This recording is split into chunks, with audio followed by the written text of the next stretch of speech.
Hey there guys, it's Wade here. Just before the episode starts, we'd like to give you a little short promo for our Aussie podcast counterparts, Bloody Murder. Enjoy!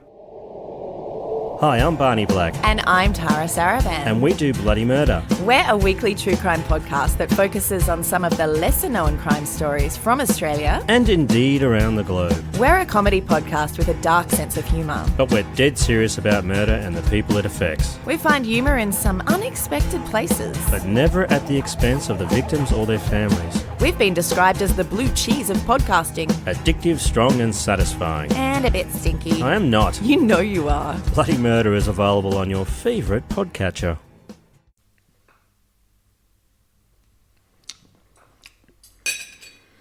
Yes. Hey man, thanks for dinner. This is delicious. Come round and cook at my house. You're lovely. No problem, Ben. Yeah. Do you like it, Bern? Would you like some fava beans or some Chianti? Yeah, sure. Why are you being so fucking creepy? Oh, no reason, Bern. This is delicious. What did you say it was? It's kind of gamey. Is this wild caught or something? Yes, Bern. It's wild caught. It's called Felis sylvestris. It's a type of local cut. Felis sylvestris. Sounds familiar. Is this a cat? Yes, Bern. Wait a minute. Where's my mother-in-law? Did you kill my mother-in-law's cat? I was supposed to be taking care of it. Let's just say I haven't seen the cat since you finished dinner. Oh, fuck it. I hated that cat. We'll just tell I was hit by a bus. What? This is really nice. Oh. You know what? You're meant to be upset now, Bern. No, man, not at all. Cats are one of the biggest environmental problems. And can I just say, as environment community member, I just want to say thank you. Oh, well, can I have some? No. Oh.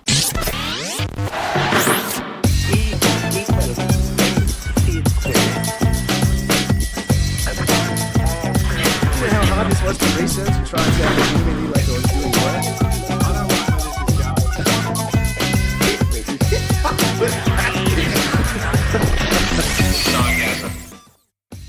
going. Well. Hello, Bern.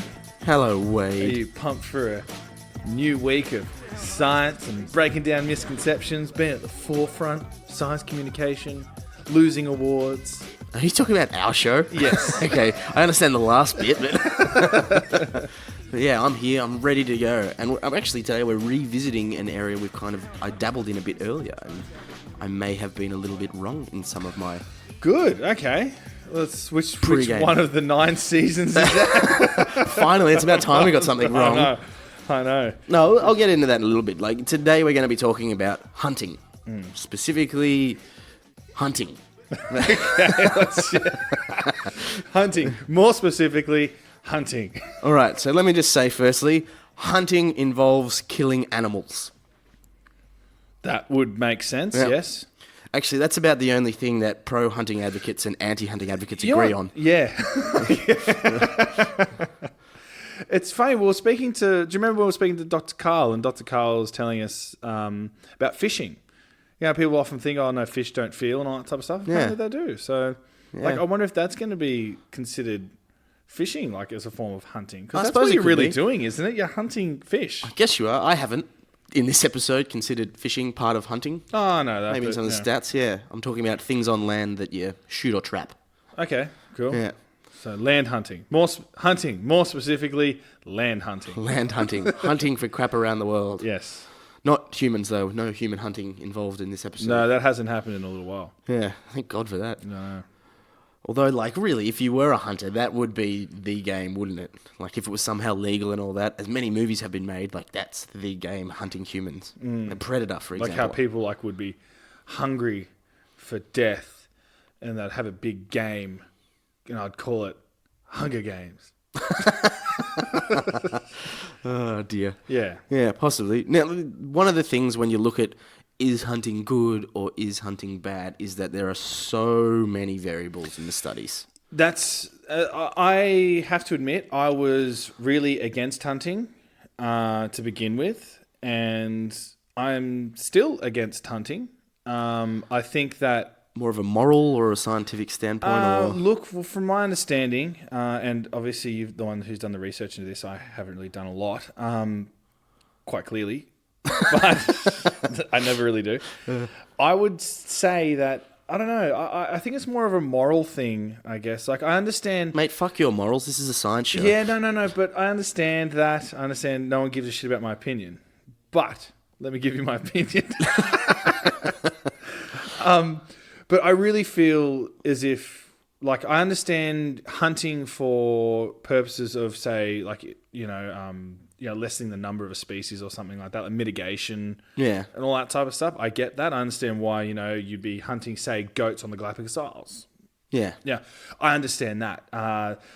But I don't understand why people have to pay large amounts of money to kill something. And I understand that money can sometimes go back into the protection, but it still begs the question. There's still like a fundamental thing right there, which is, why do you fucking feel the need to kill something in the first place? Like, I don't know. Well, we're both meat eaters, so I get it's a fairly grey area. No, I understand that, but like, hey, I'm not killing my own shoot cow. it and then it's a trophy. Like, I don't understand that. Yeah, I'm not saying all people. I know there's so many different facets. I'll go into it. I want to talk about big game hunting versus hunting for food and all that kind of stuff. And I think I'm going to ignore the moral part, though. Okay, Yeah. My moral perceptions may creep out in the episode, just as a warning to everyone. Okay.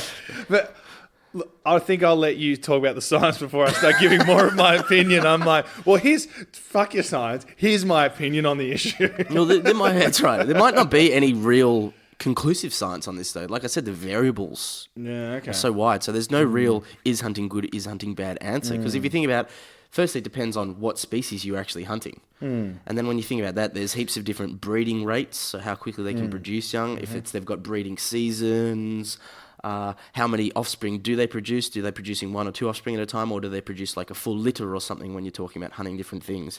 Other things you talk about is the social structures of organisms. So if you take out like a lead male in a society, in a social animal, is that going to lead to some sort of unrest or the collapse of a population or something like that? And then there's the whole population dynamics as well. By shooting one or two organisms, do you lead to a huge population increase because they were an effective predator? Or do you reduce prey species or something, and then it impacts on predators? So the amount of variables in play when we talk about hunting are massive, Yeah. I wonder, it sounds bad, but I guess the only thing, I'm not saying like don't kill anything, it's mean, but I think there's better things to kill than elephants, lions, and those giraffes and those game hunting things that are rhinos and stuff like that. Like, for instance, mosquitoes. Feral cats. Yeah. Feral cats. Or just a cat in general, just a household cat. Just like, there's something that causes so much environmental degradation. Yeah. We should be hunting cats.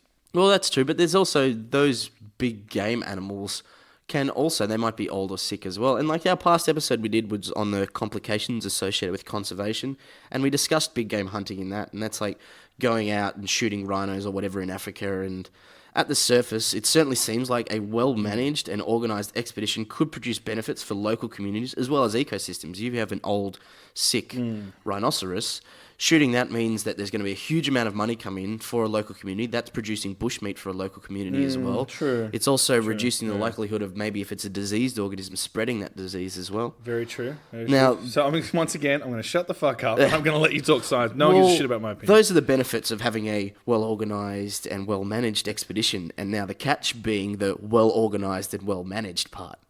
Okay. So there was a 2009 study in PLOS ONE, which is an open access journal, and they looked at lion hunting, and that suggests that declines in lion populations are at least in part attributable to trophy hunting.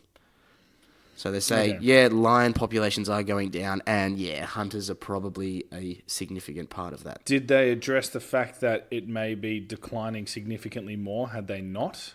Like, is that a direct correlation? They were looking at specifically numbers? Hunting and declining numbers, and they said that the declining numbers are a result, and even if they weren't hunting, it probably wouldn't see the level or the rate of decline. Would still be a decline, but not to the extent.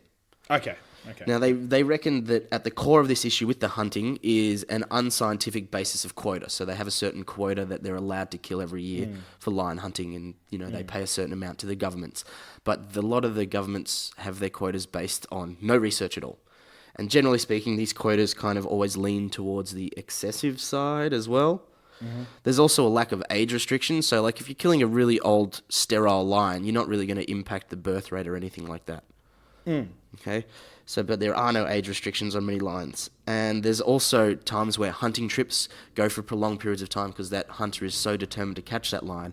And if you have human activity in an area for long periods of time, that's going to change how that area works. So prey is less likely to go into that area, and therefore the predators and their behavior is going to change as well. Even like the noise pollution and stuff like that from guns and cars and just Absolutely. general kind of people moving about with large machinery is often going to deter a lot of animals. The longer you're in there, the more likely that there's going to be other hunters coming into the area too. And that changes the behavior of an animal, which will change the nature of the ecosystem too. Or even roads do that with like busy roads with, animals, native species and stuff like that, how it can stop them from migrating across. Exactly. If there's, these obstacles in the way, whether it be noise obstacles or physical obstacles. Yeah, absolutely. Well, that's exactly what this study was touching on, saying like while there is a theory that a well-managed hunting expedition can indeed bring benefits to an ecosystem, looking at the actual ground data, many of these hunting trips are not well-managed, not well-organised, and are not bringing benefits to the lion population. Okay, so it's like, in theory, it's a great idea. Like But communism. in practice, it's not working. But in practice, it just doesn't work. Yeah, that's right. Okay.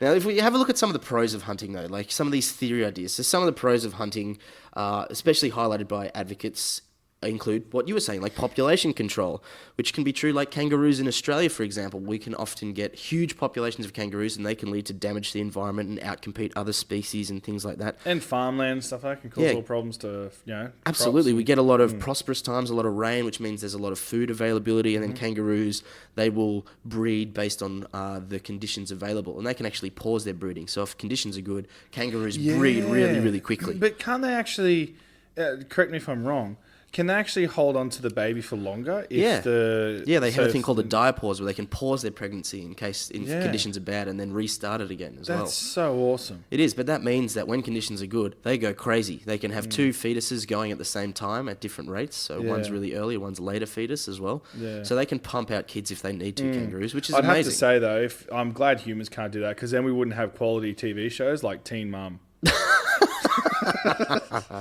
Oh, I'll tell you what. Will they get back together? I don't know. I don't know. That would be kind But of I tell you handy, what, he's going to do his best to be the best father for his child. He's going to go back and do his GED. And, Yeah. They always end up in trailers. Yeah. Unless... With there many, was many that children. one. There was that one. Was it Farah? I don't watch this show, mate. Jesus. No, get this. One of them, Farah, ended up doing porn. Oh, really? Yeah. Wow, that's surprising. Who would have thought that someone that had a kid quite young with no completed high school diploma might end up in the sex industry? Wow. Oh, mate. That's unexpected. Oh, come on. I think you've got to add in the fact that they went on a TV show as well.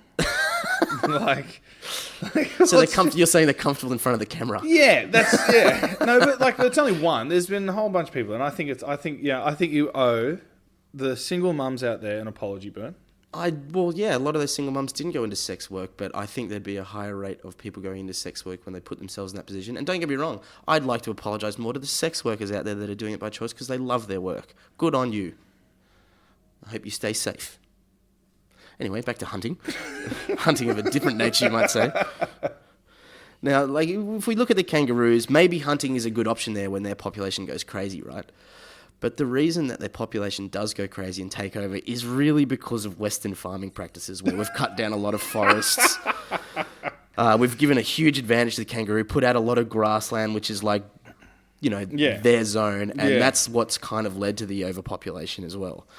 Okay, so, I guess. But let's have a look at another pro of hunting here. Now, hunting, like you said, can help manage invasive species, like goats in the Galapagos. Here in Australia, we have camels and brumbies. There was a big debate on whether we should be culling brumbies here in the Snowy River. Make them a protected species or something like that? Ridiculous. There is no science that supports that. Fuck would they do that? I have no idea. Brumbies are wild horses, and they destroy a lot of the environment, outcompete our native species here in Australia. And why would they for some reason, the government's decided to preserve them, add them to a protected species list. They did it because of fucking Banjo Patterson, some long-dead poet who wrote about them in the Snowy River area. Yeah, it's a bit of a joke. Anyway, I think we should be maybe getting rid of those brumbies. So that's another pro from hunting advocates that, we can control invasive species using hunting. Another pro could be the removal of diseased individuals. I mentioned that before, and that prevents the spread of disease in a sensitive population. Another thing we can do is if we have specific species targeted by hunting programs, or even individuals, so if they're aggressive individuals or old individuals that are sort of, dragging down a population, for want of a better word, we can target those, and that'll help protect endangered species. We can remove competition either from within the species or from other species by reducing the population. That can help preserve some of our endangered species. Now, in the case of something like big game, that can bring huge amounts of money to local areas, and that can be then used and put back into conservation efforts as well. So there are a lot of pros there. I wonder, and this is coming from a level of very, very high ignorance, but I wonder if like those financial breaks for that community can be a good way of, say, if their crops are obviously because of climate change and changing weather conditions and patterns and stuff like that. I wonder if that's a way in which the community can make money and still remain there as opposed to moving somewhere else. Maybe crops aren't growing as well, so more people are kind of going to invasive species hunting and get income from that, like the trophy kind of hunting type thing. Yeah, maybe. I'm sure that's a way. A lot of the money goes back into conservation, so that's like breeding programs and park establishment. And there's obviously tourism dollars involved with that too. So literally going on tours and things like that. Now, of all these sort of problems I've talked about with overpopulations and invasive species and targeted species and all that, the problem with most of these sort of arguments is they're seeking to solve problems which were only caused by us in the first place. So like a lot of the overpopulation is a result of us changing the environment, or a lot of the introduced species were a result of us bringing them into an environment where they shouldn't be in the first place. We've reduced the survivability of many of these organisms and endangered them because we are the ones depleting the resources available to them.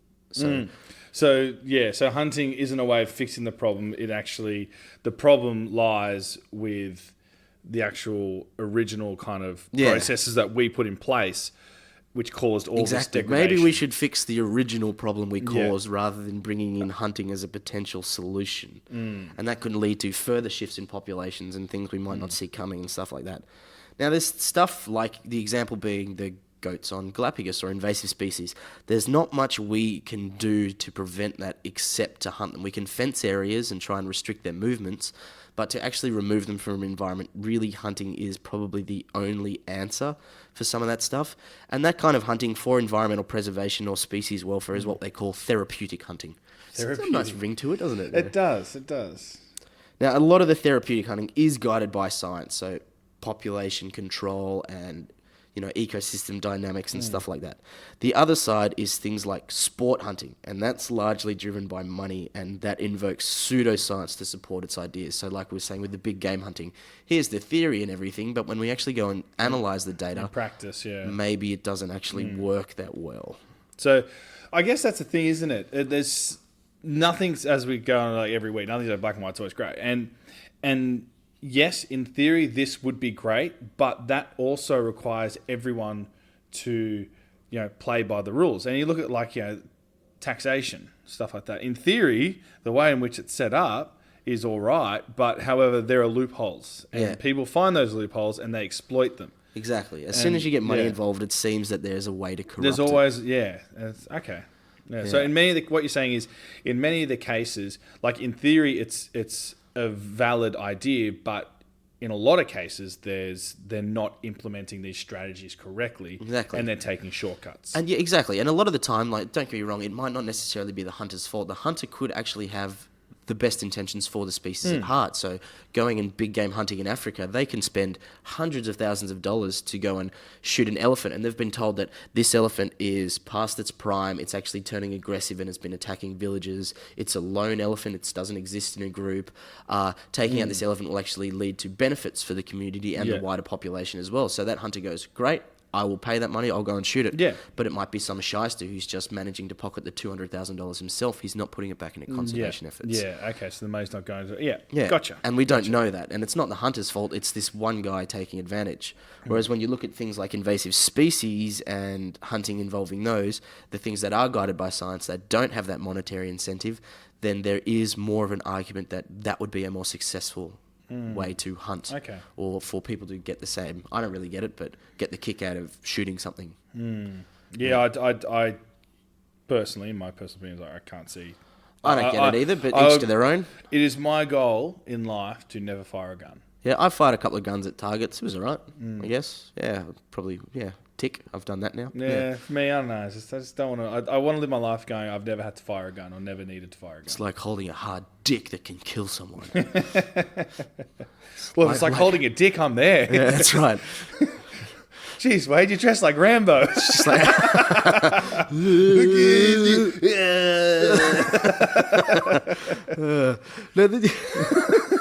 I just got the way to see. I know listeners couldn't see your facial expression then, but that was bang on Sylvester Stallone. Oh, really? That took me back to that movie in the 90s when it was made. Now, a lot of the hunting is because a lot of it's theoretical and we're just starting to do the studies. We can have unforeseen effects that we didn't predict. And there was a study from 2014 from the Proceedings of the Royal Society, which was having a look at brown bear hunting in Scandinavia. Now, what they found is in brown bears, they have infanticide, which basically means that the mother takes care of the young, and if a male comes along and finds young that aren't his, he will likely kill those young, which will give him breeding access to the female, and then his young are produced, and then he'll control that sort of territory. Mm-hmm. What they've found is that male brown bears, because they're killing juveniles that aren't theirs, increased hunting and increased killing of male brown bears increases the turnover of the male brown bears in a territory. So if you kill the male, they're not looking out for their territory anymore. Another male moves in, that male then kills the young that are in that territory that aren't his and starts it again. And that higher turnover is leading to greater rates of infanticide. And that's accounting for about... Infanticide sounds like a gay nightclub. It does, doesn't it? I don't know. I don't know. Infanticide. It does have the word infant in it, so I'd be quite... Oh, I thought you meant like Oh, yeah, it does. Yeah, infanticide. Infanticide, yeah. Yeah, okay. Infanticide. Wade does not reflect the opinions or views of Sci-gasm podcast. No, I'm not saying... Look, it's like when you're saying like infanticide, I kind of thought about like this kind of fantasy. Club, this pink writing, like fantasy. Yeah, exactly. Yeah. Not infant. Yeah. You took it there, mate. You took it there. Well, it's because I've got the word written down in front of me. It's not two words in fanticide. It's infanticide or infanticide. Yeah. Okay, now what they reckon is that this greater turnover of male brown bears leads to about 13 to 14% of variation in population growth. So they checked out areas where hunting wasn't so common compared to areas where it was common, and they saw that the population variation was way more up and down in areas where hunting was common, about 13 to 14% more variable. Mm-hmm. So that's like an unforeseen circumstance. We wouldn't expect that, but that's something that we've now been able to have a look at, and we can see that maybe there's this idea of hunting is leading to changes in population or even behavior of animals that we wouldn't see otherwise. Okay.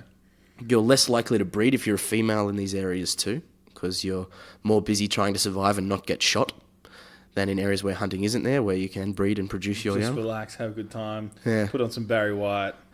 Munch up some salmon. Get some berries going, yeah. Yeah, it does. What are you... I was just thinking, I could totally make a joke about Californian bears right now and gay cops. Yeah, you could. Up at San Francisco.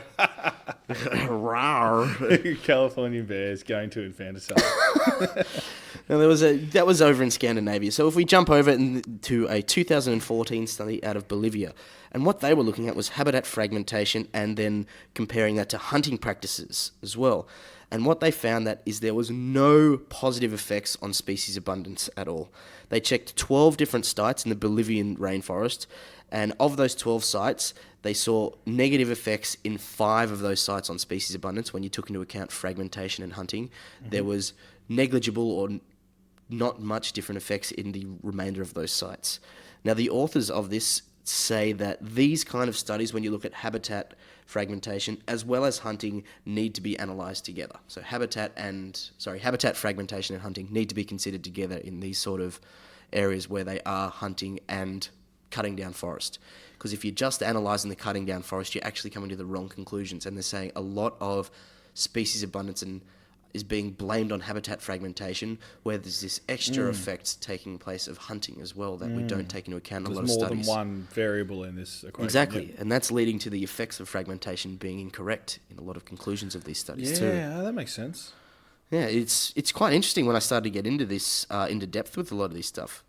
another 2004 study from Oryx, which I had to look up because it sounds like a dodgy journal, doesn't it? Oryx, but it's the International Journal of Conservation. It comes from Cambridge, so I'm like, yeah, okay, that's probably reasonably reliable. I guess it checks out. Yeah, that's right. And what they did is they compared sort of what I deem to be semi-traditional hunting practices from two populations in India. Why semi-traditional? I mean, they're still hunting the same stuff, but they're now using guns. Okay, so...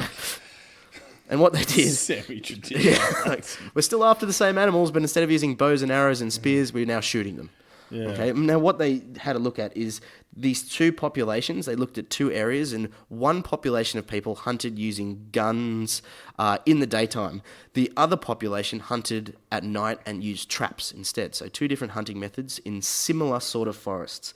Now, what they found is that the differences in the species assemblage of the two areas, so they had a look at what species existed in both of these areas, and they found that those areas had different species in them. The differences in those species was due to hunting practices rather than the geography or the ecological factors of the area as well. So the different hunting practices led to completely different biodiversity in these areas of the Indian rainforests. Wow. Yeah, it's kind of weird, right?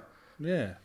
You would think that there'd be all these other factors at play, like water availability and light and energy availability, but they're saying, no, when we looked at those areas, they were similar. So the only reason there is any difference is because of the hunting practices of these local people.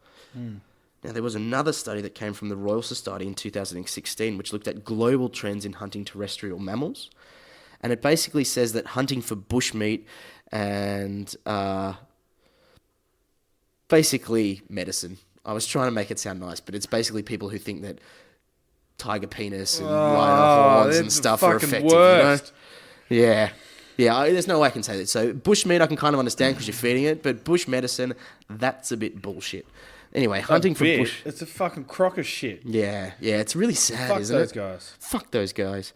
Anyway, hunting for this bushmeat and medicines is a major contributor to population declines, and the study suggested that there is no single solution to preventing or mitigating declines, but there's a multifaceted approach is needed. Basically says if we stop hunting, the declines are so great that won't actually see the populations return. There's all these other things like habitat fragmentation that I mentioned earlier, and infrastructure building and changing waterways like dams and stuff like that. And we have to start looking at incorporating how we treat the environment alongside all of these different hunting and all these different human impacts that we do with the environment. So it was a bit sad looking at this because I thought, hunting actually can see a lot of pros in the environment. But when you actually start looking at these studies that looked at ground truthing hunting and the aspects of hunting, study after study suggests there is no kind of hunting, whether it's for food or whether it's for sport or whatever it is, that will not lead to significant changes in ecosystems. Yeah. So because I guess at the foundational level, it's the way that we're treating the environment. And then all of a sudden we're getting, let's hunt. Oh, no, hunting's not that bad. It's like, well, yeah, but the reason we shouldn't be addressing the hunting issue, the crux of the matter is that it's the way in which we're destroying the environment, this degradation of the environment that's leading to these issues. Yeah, exactly. So hunting's not a good thing if we're treating the environment correctly from a foundational standpoint. But even then, and I hope I'm understanding your studies correctly, even then, the way in which game hunting is being implemented is not indicative of how it should be implemented, People which means that it is degrading the environment and it's not doing what, in not all cases, but a lot of cases, it's not doing what it's meant to be doing to the environment because it's not being implemented. So these pro-hunting arguments, when they're scrutinised, don't seem to stand up to actual research. Wow. When they go into the field, which is a bit of a shame. And this trend is common from places up near the Arctic all the way down to the tropics, and it's common across continents, Africa, Asia, South America. This trend is the same everywhere. Hunting seems to harm the environment and reduce biodiversity, even when it's quote-unquote well managed. Now, obviously, there's, like you were saying, positive influence from other things like habitat fragmentation and invasive species, but to change our ideas of hunting and for food and bushmeat and everything like that, even what we call subsistence hunting, so that's hunting for food, there is no way that you can hunt without altering an ecosystem. Okay, so if you've got any complaints, please send them to Burn.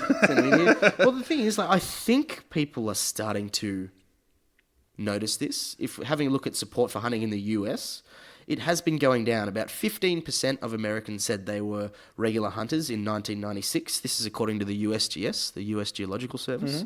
It was down to about 9% in 2001. Then it went down to 5% in 2006. And in 2011, which is the last study I could find, it was down to 4%. Now, what's interesting, even though hunting's becoming less and less popular, less people are partaking in hunting, of those people that are still hunting, there's been a huge increase proportionally of those who are doing it for subsistence, so for food rather than sport. Okay. So I suppose it's the lesser of two evils, you would ask. At least they're eating it and using the meat rather than just shooting it and sticking it on a wall. I can understand why people would shoot something and then eat the meat. Yeah. Well, the problem with a lot of sport hunting is if they shoot something and just take a trophy or anything like that, they leave the meat out there, and that can actually lead to disease spreading too in populations. That's a very good point. Yeah. Oh, interesting. Well, Bern, that was awesome, man. Thanks, Cheers, mate. Yeah. Are you going to go out and hunt now? Not that you were in the first place. No, I think I'll still. You even give more hunting. anti-hunting now? Look, I'm not. It's just from a personal standpoint of view. If I was hungry enough, I'd definitely shoot the shit out of something. Absolutely, but I understand. I eat meat, so I'm sounding like the biggest hypocrite right now. It's like, well, hang on, you'll happily have it on your fucking plate at dinner, or go eat a hamburger, but you're like, oh, I don't want to kill. I'm not. It's just a personal thing. I don't want to fire a gun. Yeah. I'd like to live my life never having to fire a gun. I've eaten rabbit. I think rabbit's quite delicious. And I that's have an had rabbit invasive as well. species in Australia. I think we should be eating rabbit more. as well. And Yes. venison is an invasive species here too. Maybe we should start shifting from cows and farming to... Cats. Yeah, eating cats. I don't know what cat would House taste cats. like. House cats? Eat some house cats? Eat some house cats. Yeah. How do you like it? So bite and scratchy, you bastards. Yeah, I know. Fuck But cats. there is a program, I think, was it Far North Queensland, where they've introduced hunting for feral cats now, and I think it's $10 a skull you can get or something like that. Wow, really?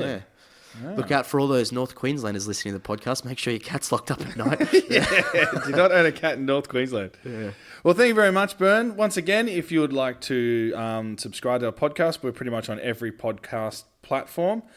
And you can follow us on Twitter, Instagram, Facebook. You can email us at info@Sci-gasm or sci-gasm.com. And you can go to our website, sci-gasm.com. And you can find all the latest news, what awards we're losing, and if we're doing any live events. Thanks, guys.